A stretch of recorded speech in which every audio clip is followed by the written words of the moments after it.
வா மச்சான்.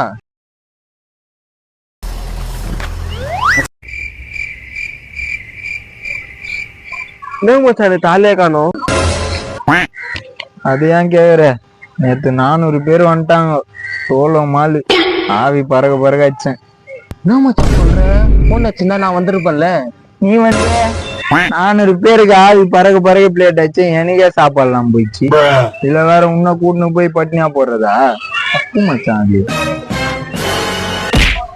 சாப்பாடை எடுத்து வச்சோம், அப்புறம் எங்க போயிருக்கோம்? ஒருவேளை ஒரு கீ வந்துச்சு, அது வேலையா இருக்கும். ஐயோ மாமச்சி. நீ பேசாத. நித்தியம் அவர் வரலையா? மச்சான் இவன் நேத்து 400 பேர் வந்துட்டாங்க. சோளோ மாலு. மச்சான் இரு மச்சான், வீட்டுல இருந்து போன் வந்துச்சு, இது வந்துடுறேன். ஹலோ சொல்லுமா? வரட்டமா? விடு மச்சான், அவன் போனா என்ன? சரி, என்னதான் ஆச்சு உன் கதை சொல்லு கேட்போம்.